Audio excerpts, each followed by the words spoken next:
All right. Good practice today. Good practice. Got a lot of things done, lots of situations. Played with more intelligence, played with more consistency, more toughness, and execution on both sides of the ball was better. And guys made plays on both sides of the ball, not because the other side busted or did something bad, because it was a good football game. And that's a really good sign that you're getting better. Questions? Jalen's status, I saw he was fine. He tweaked an ankle. Not bad at all. If he had to play a game today, he could. But I want to make sure it's healthy for a couple of days, and some of those younger guys will. What about Northwood? Just rest. That's typical what we have planned. He's going to go 1 or 2 hard days, and he'll go rest today. That's typical for what we're doing with his knee right now. I know Pender was there, but he was limited. Anything with that? Quad. Now he's got a quad twos, and any day now he'd be ready to go. Just trying to get his burst back, so he should be ready to come. Oh, it could be tomorrow. It could be the next day.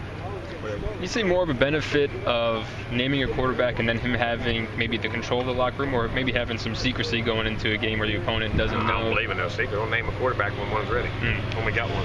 You don't think there's too much of an advantage for the other team didn't know? That's a lot more for you media guys. I'm asking you. I don't know the No, answer to I that. don't, and I'm being serious. I mean, I don't. Hey, when you're good and you get the right guy, and that guy's won the job, then you name him. And if it was today, tomorrow. Doesn't matter if the other team knows it. They're going to figure it out when he gets out there. Would you like to have that done by early next week just because camp's over? Really, camp isn't really over. It's over, but it isn't over. We still got another week in there. You know what I'm saying? But we'll know when we know. I'm not putting a timetable on it. I'll know when I know. Is that something you've had success with in other quarterback situations, not rushing it? What are some common denominators, I guess?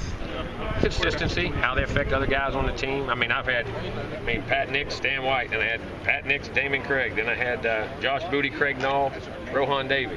Then I had Matt Mock, Marcus Randall. Then I had Marcus Randall, Jamarcus Russell. Then Jamarcus Russell, Matt Flynn. I mean, so then here we had Drew and Xavier. Then we had Ponder and Drew. Then we had Jamison, Coker. So I mean, it's part of the business. Since you mentioned camp isn't really over on Saturday, how much significance will Saturday scrimmage have then if you're still going to have maybe another extra week of camp after that? I think it's really significant. Anytime you get to walk in that stadium and play in a scrimmage type situation like that, I think it'll have significant bearing. I really do. But we'll have to, if it's significant bearing in a good way, but it could be in a bad way, or see if they separate from each other. I don't know. I mean, that's going to be the whole thing. Not even just that quarterback, just for any position. I think it's going to be huge. I really do. Because getting our young guys in that stadium, some again for the first time as a starter. See, you haven't been in there, but last week they were there for the first time as a starter. So that makes a difference. Just like the games were. So it'll be interesting to see how they handle it the second time through. What do you do in the second scrimmage maybe it's different than the first? A few more situations. Every penalty will count. You may be actually looking more game type situation stuff, how you play, how you call, doing things instead of really trying to identify certain players in that first one. You know what I mean? Or try to work guys, and they've had that toughness now for 2 weeks and make it more game type, true orientation of how we do it. Speaking of young guys, Minshew and Eberle were taking first team reps. What have you seen from them throughout camp that's allowed them to progress to that point? Well, he had Martinez in there. Now Eberle's back in there. We're just rotating them, getting the mix and saying. And then once you get up there, all right, some guys when they get up there, all right, 2 or 3 days, and then all of a sudden, they falter. You know what I mean? Just trying to find the consistency in those guys and putting them in different situations, see how they handle the mental capacity, not just only of playing ball, but being with that group, being with the ones, how to handle that pressure. You know what I'm saying? Because pressure is the key. You got to be able to handle pressure. And everybody wants success, but like I always tell everybody, success doesn't feel successful. Success feels stressful because its expectations go with it. And that's like being a one. So you got to learn to deal with that. So you got to give them 2 or 3 days to see how they react to this. That's why we're moving guys around. I think it was in the spring you were saying Maven, he's still kind of new to the game, and once he kind of gets it mentally, he could be next level type of guy. Is he starting to come along mentally? He and Izzo are playing tremendous football. And Josh Kerr.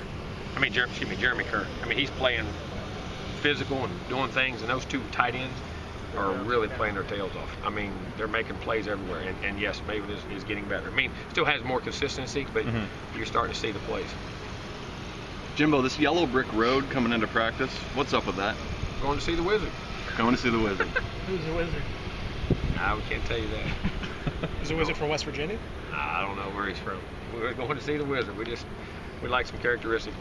Just a little thing to lock us in, just a little thing to remind us that when we hit this practice field, there's a purpose, and what our purpose is, and what we have to attain as a person and as a player to be able to have success.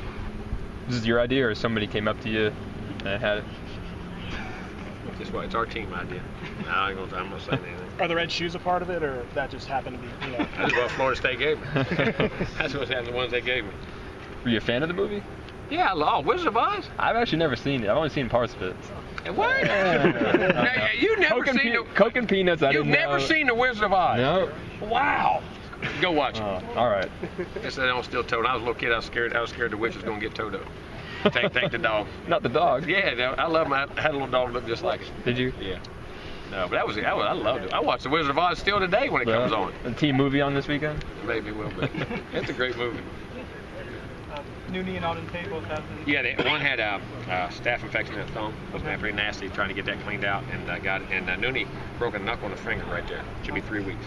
And they still practiced yet. The other day when he did it, he caught a bunch of balls and they realized it was broken, so they put a pin in it. I think they said 3 weeks. Shame, because he was really doing good, and so wasn't Auden doing this stuff. Staph infection a major concern, because those can. They're always a concern. We work on that stuff 24/7. I mean, keeping things clean and sanitary and all that stuff. When you talk about Saturday scrimmage and just kind of what it means for these guys who are becoming ones, what do you think that means particularly for the guys on the defensive line and at running back? I think it means the same from whether you're a defensive line, running back, quarterback, tight end. I mean, you've got to perform, and there's an expectation and a responsibility to the legacy of the guy who's played before you and the type of game in which you play. Your success all depends on your talent, but the way you play, and I think that's the key thing we're trying to make sure these young guys understand. If we do that right, they are talented. Good Rick Muscle, like we were seeing at Cole Minshew, because the fact that he is getting in there a little bit. Oh, no doubt. And for a young guy, he's very intelligent. Picks things up very well. And of course, he's very physical gifted. He's still playing. His ankle's still not healthy, but you still the power and the athleticism. He's gonna be a heck of a football player. One heck of a football player. One more. Good. You think? We good? Anybody want one?